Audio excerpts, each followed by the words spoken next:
Meet Tracy. She's an infant in a world that really cares about education and takes it seriously. In her world, education starts at infancy. When she's just 3 months old, she's going to begin learning a new language. At this stage in her development, her young brain is more capable of internalizing a language than ever before in her life, so it stands to reason that linguistic education would begin at such a fertile stage. A world that takes education seriously would recognize that education is the foundation of freedom, liberty, and true civilization. Empowered by superior education rather than superior military force, a civilized world applies knowledge scientifically derived in order to improve standards of life, liberty, and happiness. Grounding their resources in the roots of education and their economy in the fruits of education, a school system becomes a center for local production and consumption, full circle replacing the mall and all it stands for. Those employed by the education system are rewarded like doctors and athletes of today, thus increasing the incentive to be a part of the system. At infancy, Tracy's teacher is none other than Susanna, a Spanish-speaking grandmother with minimal to no education and virtually no education experience.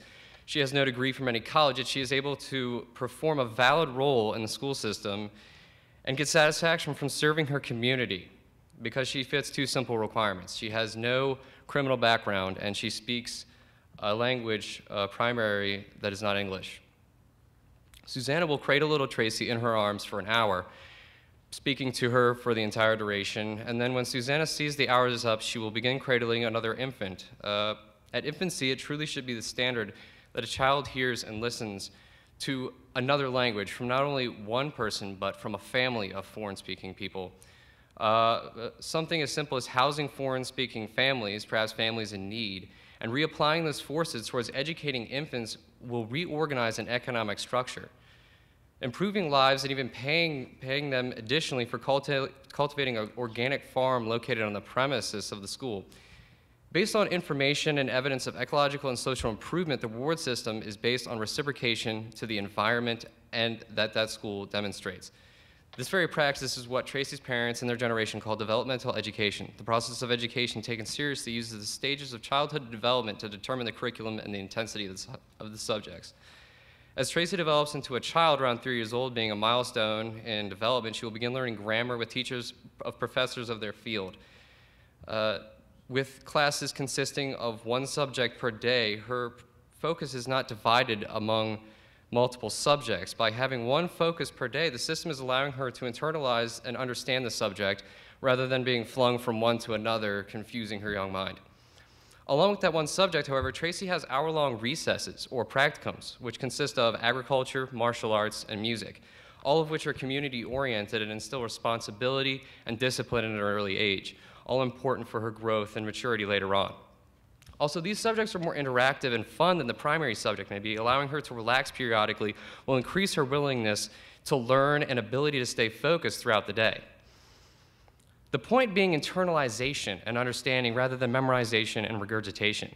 This is not an assembly line, not a cookie-cutter approach as commercial culture would have you believe is most beneficial to society. Once Tracy has graduated from childhood and reached adolescence, having learned the primary subjects of grammar, logic, and rhetoric, she will begin to learn more complex subjects, such as math at age 6, geometry at age 8, music at age 10, and astronomy at age 12. Her recesses will also be extended into new subjects, and her role in things like agriculture will be expanded with her ability. Tracy has begun at this point to understand her role in a community that knows and loves her and that she knows and loves. Once she has graduated from the stage of adolescence into young adulthood, her teachers are no longer professors of their field, but rather librarians, bringing information to her attention as she requests it. Self-study will be the praxis of this stage of education. Responsibility for learning has gone from the school system to the young scholar.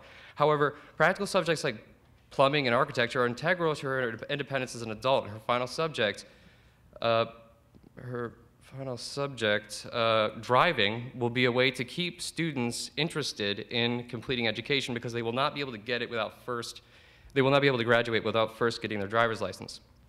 However, just because she has graduated from young adulthood does not mean that Tracy has finished learning, and indeed the final stage of education is adulthood.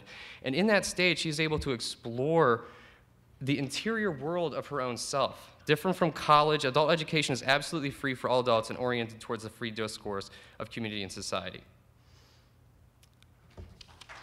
Thank you.